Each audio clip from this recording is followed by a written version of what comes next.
स्वागत है आपका आज के एपिसोड में। चलिए शुरुआत करते हैं पिछले अभ्यास प्रश्न से। निम्नलिखित में से किस वर्ष पीएम गति शक्ति राष्ट्रीय मास्टर प्लान शुरू किया गया था? ए 2017, बी 2019, सी 2020 या डी 2021? इस प्रश्न का सही उत्तर है विकल्प डी 2021। चलिए देखते हैं इसके विश्लेषण को। अक्टूबर 2021 में शुरू किया गया पीएम गति शक्ति राष्ट्रीय मास्टर प्लान 100 लाख करोड़ रुपए की एक परिवर्तनकारी पहल है, जिसका उद्देश्य अगले 5 वर्षों में भारत के बुनियादी ढांचे में क्रांतिकारी बदलाव लाना है। इसे BIS-AGN या भास्कराचार्य राष्ट्रीय अंतरिक्ष अनुप्रयोग एवं भू सूचना विज्ञान संस्थान द्वारा डिजिटल मास्टर प्लानिंग टूल के रूप में विकसित किया गया है, अतः विकल्प डी सही है। तो चलिए शुरुआत करते हैं आज के एपिसोड की पहले प्रश्न से। भारत जन पहल के संदर्भ में निम्नलिखित कथनों पर विचार करें। 1. इसे राष्ट्रीय अंतर्विषीय साइबर भौतिकी प्रणाली मिशन के तहत विकसित किया गया है। 2. इसका क्रियान्वयन IIT बॉम्बे स्थित टेक्नोलॉजी इनोवेशन हब्स फाउंडेशन द्वारा किया जा रहा है और ये 22 भारतीय भाषाओं में AI को समर्थन प्रदान करता है। उपर्युक्त में से कौन सा या कौन से कथन सही है या सही है? A केवल 1, B केवल 2, C 1 और 2 दोनों, D न तो 1 और न ही 2। इस प्रश्न का सही उत्तर है विकल्प सी 1 और 2 दोनों। चलिए देखते हैं इसके विश्लेषण को। भारत जन अंतर्विषीय साइबर भौतिकी प्रणालियों पर राष्ट्रीय मिशन का एक हिस्सा है और इसका उद्देश्य ऐसा AI बनाना है जो नैतिक, समावेशी, बहुभाषी हो और भारतीय मूल्यों और लोकाचार में गहराई से अंतर्निहित, तो इसलिए कथन 1 सही है। इसे IIT बॉम्बे में IoT या इंटरनेट ऑफ थिंग्स और IOE या इंटरनेट ऑफ एवरीथिंग के लिए प्रौद्योगिकी नवाचार हब फाउंडेशन के माध्यम से कार्यान्वित किया जाता है। यह परियोजना पाठ, भाषण और छवि के तौर तरीकों को एकीकृत करती है तथा 22 भारतीय भाषाओं में सहज AI समाधान प्रदान करती है, इसलिए कथन 2 सही है। अगला प्रश्न है, निम्नलिखित में से किस राज्य या केंद्र शासित प्रदेश में लैवेंडर महोत्सव 2025 का आयोजन किया गया? ए उत्तराखंड, बी जम्मू कश्मीर, सी सिक्किम, डी हिमाचल प्रदेश। इस प्रश्न का सही उत्तर है विकल्प बी जम्मू कश्मीर। चलिए देखते हैं इसके विश्लेषण को। केंद्रीय मंत्री डॉक्टर जितेंद्र सिंह ने CSIR IIIM जम्मू द्वारा आयोजित 2 दिवसीय लैवेंडर महोत्सव 2025 का उद्घाटन किया, जिसमें भद्रवाह के कृषि व्यवसाय नवाचार के लिए एक राष्ट्रीय केंद्र में परिवर्तन पर प्रकाश डाला गया। सुगंधित फूल लैवेंडर की खेती ने न केवल शहर को राष्ट्रीय पहचान दी है, बल्कि यह भारतीय ग्रामीण स्टार्टअप क्रांति का प्रतीक भी बन गया है, अतः विकल्प बी सही है। अगला प्रश्न है, कौन सा स्थान भारत की लैवेंडर राजधानी के रूप में उभरा है? ए भद्रवाह, बी गुलमर्ग, सी मुन्नार, डी अल्मोड़ा। इस प्रश्न का सही उत्तर है विकल्प ए भद्रवाह। चलिए देखते हैं इसके विश्लेषण को। भद्रवाह भारत की लैवेंडर राजधानी के रूप में उभरा है। विशेषकर लैवेंडर में चिकित्सीय और सुगंधित जड़ी बूटी के रूप में आशाजनक संभावनाएं हैं, जो भारत की आर्थिक और चिकित्सा संभावनाओं में सकारात्मक योगदान दे सकती हैं।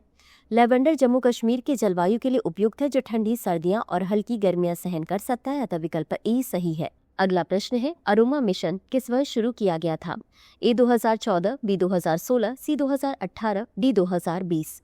इस प्रश्न का सही उत्तर है विकल्प बी 2018। चलिए देखते हैं इसके विश्लेषण को।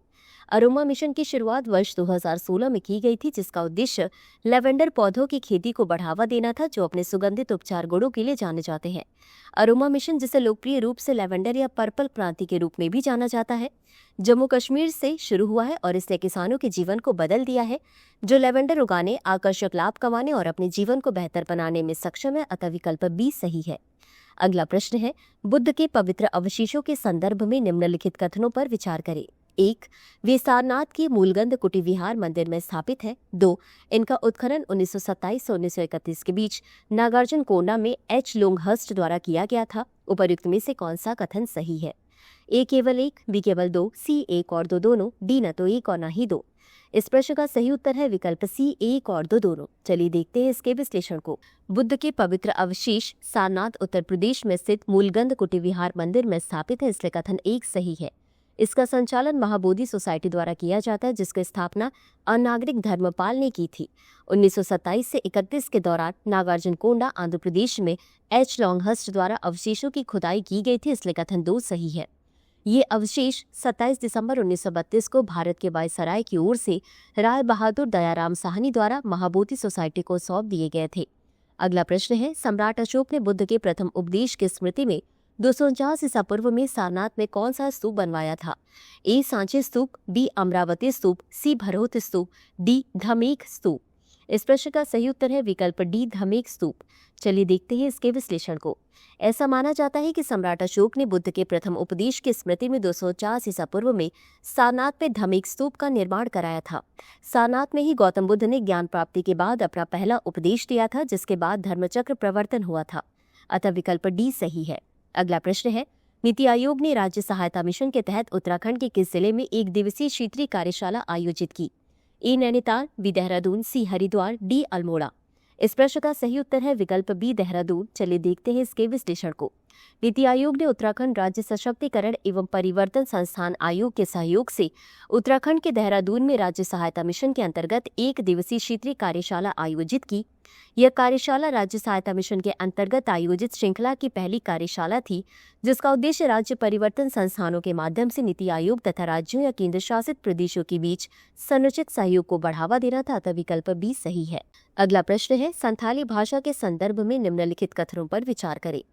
1. यह भारतीय संविधान की 8वीं अनुसूची में शामिल है। 2. संथाली लेखन के लिए प्रतिलिपि ओल चिकी का विकास पंडित रघुनाथ मुर्मू ने किया था। उपर्युक्त में से कौन सा कथन सही नहीं है? ए केवल 1, बी केवल 2, सी 1 और 2 दोनों, डी न तो 1 और न ही 2। इस प्रश्न का सही उत्तर है विकल्प डी, न तो 1 और न ही 2। चलिए देखते हैं इसके विश्लेषण को। संथाल जनजाति भारत के सबसे बड़े आदिवासी समुदायों में से एक है, जो मुख्य रूप से झारखंड, पश्चिम बंगाल, बिहार, ओडिशा और असम में रहती है। ये संथाली भाषा बोलते हैं, जो संवैधानिक रूप से 8वीं अनुसूची मान्यता प्राप्त भाषा है, इसलिए कथन 1 सही है। इसकी अपनी लिपि ओल चिकी है, जिसे पंडित रघुनाथ मुर्मू ने विकसित किया था, इसलिए कथन 2 सही है। इसी के साथ अंत में देख लेते हैं आज के अभ्यास प्रश्न को। झारखंड में पारसनाथ पहाड़ी का धार्मिक महत्व मुख्यतः इसलिए है क्योंकि ए. ऐसा माना जाता है कि यह बुद्ध के प्रथम उपदेश का स्थान है। बी. यहाँ शिव को समर्पित हिंदू मंदिर स्थित है। सी. यह जैन तीर्थंकरों के निर्वाण और आदिवासी पूजा से जुड़ा हुआ है। डी. यह प्रागैतिहासिक शैलकला और मध्यपाषाण गुफा आश्रयों के लिए जाना जाता है।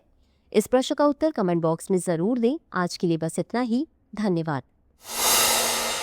डियर व्यूअर्स, अपने एग्जाम की तैयारी को और बेहतर करने के लिए हमारे चैनल को लाइक, शेयर और सब्सक्राइब करना न भूलें।